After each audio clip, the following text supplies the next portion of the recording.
Aux dernières lueurs de la nuit, la journée des artilleurs commence déjà et très tôt. Nous sommes au camp général Muntaga Diallo. Ici, plus qu'une note de musique, la fanfare sonne l'heure du réveil pour les militaires.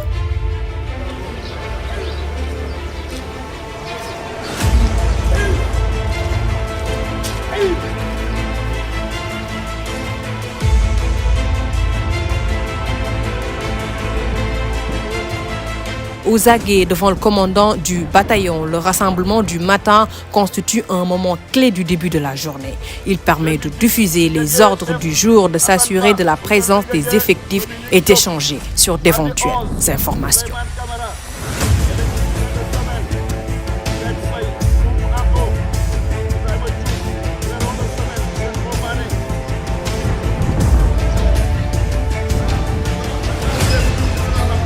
Étape terminée, les militaires rendent hommage à ce qu'il y a de plus sacré chez eux, le drapeau national.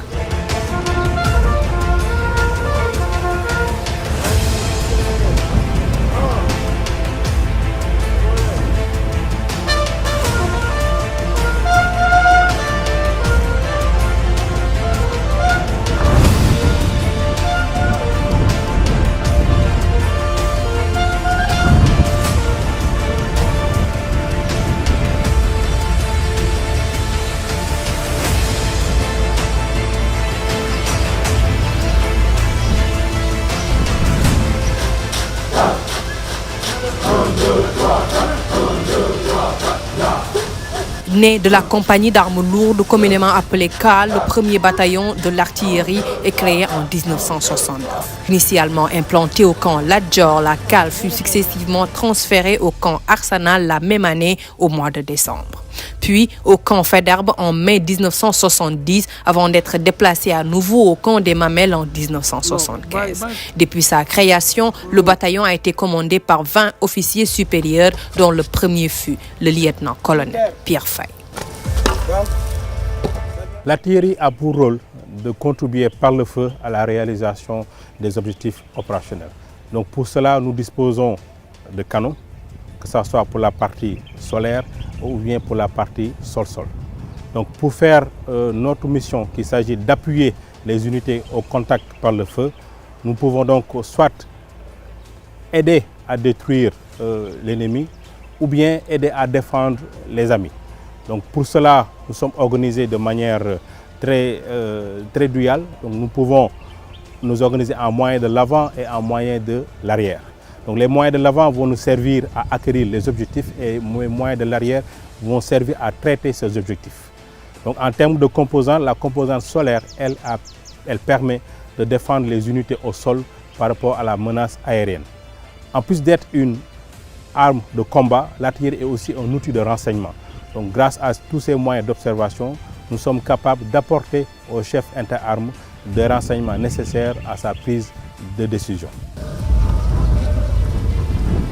L'artillerie, désignée comme l'ensemble des armes lourdes, est capable de changer le plan initial de l'ennemi. Cette unité de réserve générale est en soutien aux unités d'infanterie en zone de combat, notamment les commandos et les parachutistes. La montée en puissance de l'artillerie sénégalaise a été vraiment liée au contexte opérationnel. D'abord, nos premiers engagements donc des années 70 vers les années 80 ont été liés aux besoins opérationnels du moment. C'est ainsi que les 40 mm ont été déployés dans l'opération Fort de Gaba 6 mois après leur acquisition. Donc une montée en puissance très en parallèle avec les besoins du contexte opérationnel. Ensuite, l'engagement en Casamance a été marqué par des besoins, donc de disposer de moyens supplémentaires. Et lors de l'opération Gabou, nous avons acquis donc les 155 qui ont fait là-bas leur première intervention. Depuis, nous avons acquis de nouveaux matériels très modernes. Donc depuis 2022, nous avons eu l'honneur vraiment et le privilège d'avoir été la première unité de réserve générale à être dupliquée. Donc à l'instar de nos autres camarades, donc des unités de réserve générale, nous avons été dupliqués. Ceci montre tout l'intérêt que le commandement porte à cette spécialité. Donc nous avons occupé d'abord le camp de Louga où nous avons partagé cette caserne avec le 22e bataillon de reconnaissance et d'appui. Et nous avons rejoint depuis quelques semaines le camp de Koungheul. Donc avec 2 bataillons d'artillerie, l'armée sénégalaise dispose de 2 puissances de feu différentes. Au camp des artilleurs, la journée est marquée par des cours de formation.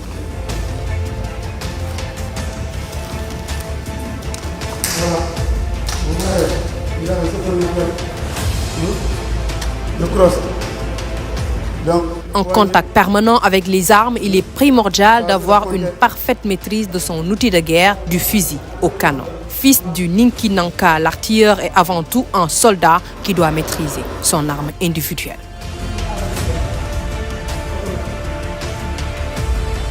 Malgré la fatigue perceptible sur les visages, les jeunes canonniers restent concentrés. Ce matin, ils apprennent à connaître les spécificités du M16.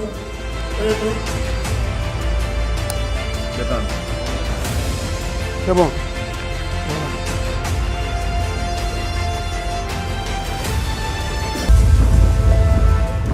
Autre lieu, un autre cours, cette fois-ci axé sur le canon 105 LG1. Moderne avec sa légèreté et sa cadence de tir inégalée, ce canon peut être mis en batterie en moins de 30 secondes par un équipage de 5 artilleurs pour tirer 12 coups à la minute. Pour une manipulation réussie de cette arme réputée pour ce bataillon, tout est passé au crible.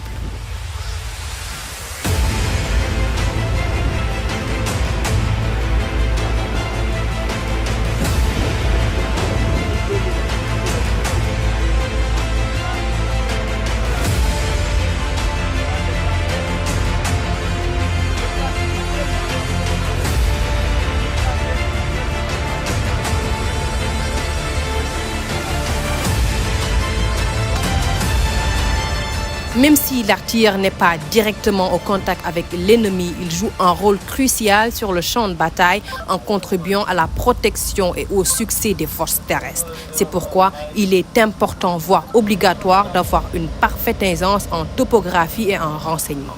Sur les artères du camp, les éléments de la batterie LRM lance-roquettes multiples s'entraînent. Comme sur un théâtre d'opération, l'équipe de reconnaissance topographique vient toujours en premier. Soumise à un exercice de calcul de précision, elle a pour mission d'étudier et d'établir la position de la batterie en fonction de celle de l'ennemi. Aussitôt terminée, elle envoie un message à l'officier de tir, ainsi les jalonneurs prennent le relais pour le positionnement des pièces.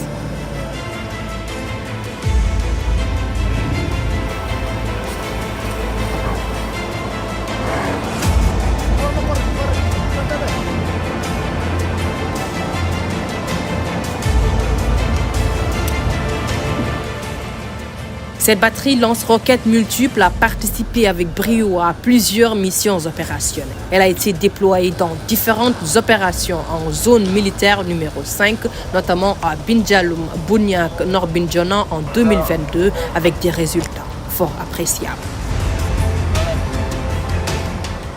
On met ici chaque lanceur sur son emplacement.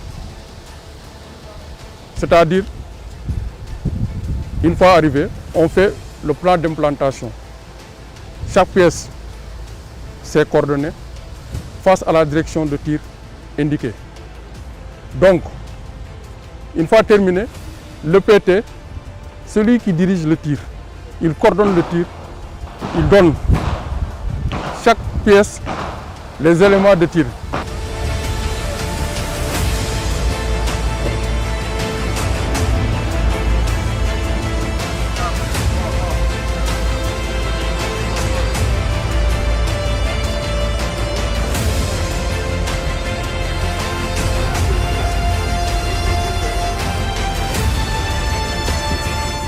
Au bataillon de l'artillerie, la protection n'est pas que terrestre. La composante sol-air est dédiée à la protection anti-aérienne. Équipée de matériel sophistiqué, elle est capable de détecter la présence d'une menace aérienne.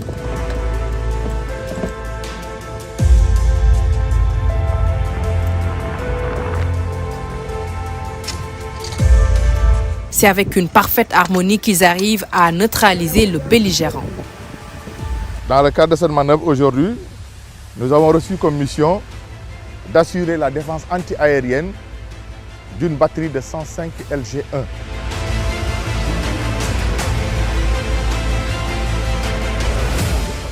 Le long des allées menant vers le musée du bataillon, des jeunes canonniers qui passent leurs examens de formation de qualification d'armes pour devenir des canonniers, servants ou tireurs campent le décor. L'archivage étant important dans l'armée, ce musée niché au sein du camp offre une meilleure compréhension de l'histoire de ce bataillon. Nous avons ici quelques photos de nos anciens, des anciens artilleurs. Là, nous avons nos attributs spécifiques d'armes, c'est-à-dire notre insigne de corps, notre patte décollée, notre insigne de corps, par exemple, l'insigne de corps, c'est là, hein, vous voyez, le monsieur là, il a porté l'insigne de corps. Donc, notre patte décollée, notre écusson de bras. L'écusson de bras, c'est ce que moi j'ai porté comme ça, là, et puis c'est là. Hein.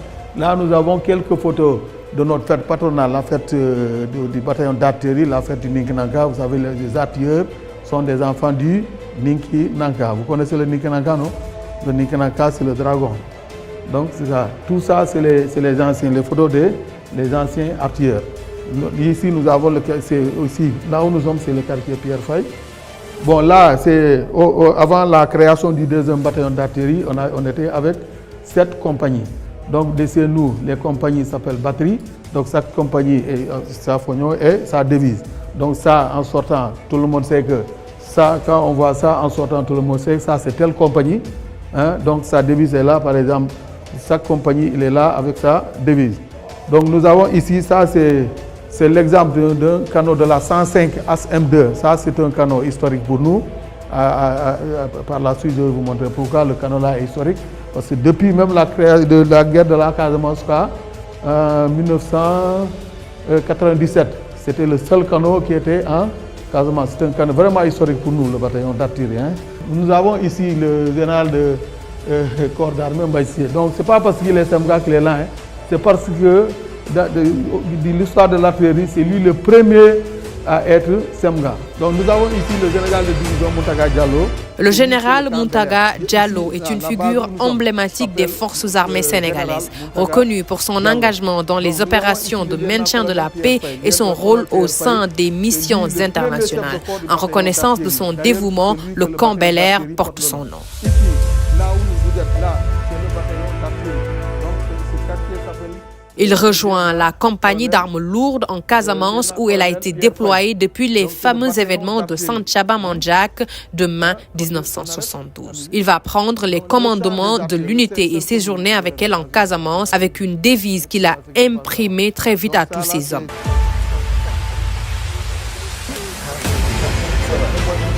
Incorporé dans les armées en 1981 après sa formation à Dakar-Bango, l'ancien jargon utilisé pour qualifier les doyens dans les forces armées fut affecté au bataillon de l'artillerie en 1982. Doyen à la retraite, il a servi 32 ans au bataillon d'artillerie. Le regard dans le rétroviseur, il a encore bonne mémoire des multiples faits d'armes à l'actif de ce bataillon.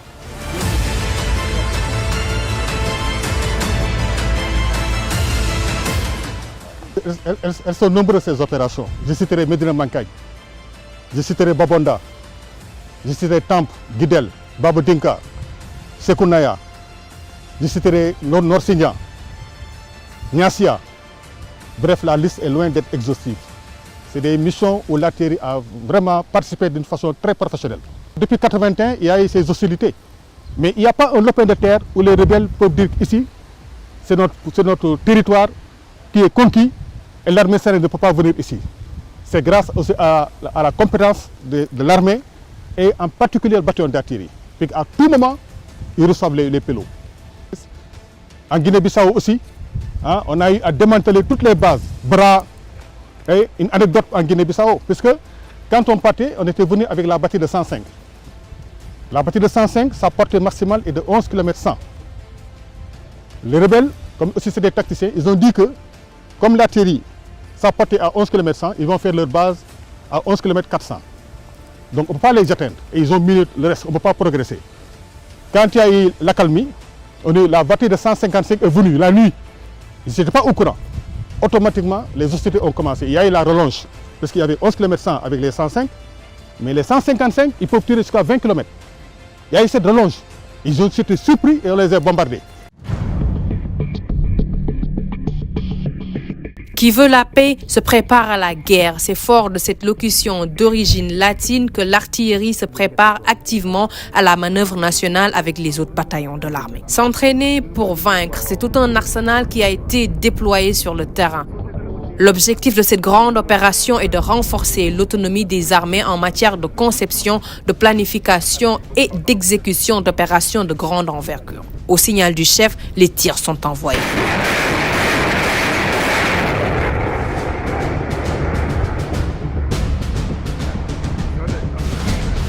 Plus loin, place à la batterie 155. Avec une portée estimée à 24 km, cette batterie a une cadence de tir estimée à 6 coups par minute. Avec son slogan « Dole Yemul », ce matériel obtenu durant la deuxième phase de montée en puissance du bataillon a été partie prenante de plusieurs opérations internes.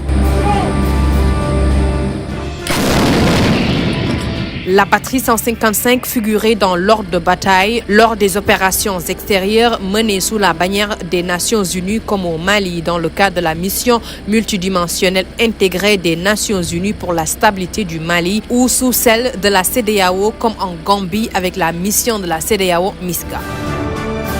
Depuis la fin du deuxième semestre 2022, l'artillerie est engagée dans une nouvelle phase inédite de montée en puissance avec la création d'un deuxième bataillon, faisant de cette spécialité la première URG à être dupliquée. Quels que soient les changements de paradigme et les mutations de la guerre, l'artillerie demeurera toujours le roi du champ de bataille. En tout temps, en tout lieu, les artilleurs répondent toujours présents.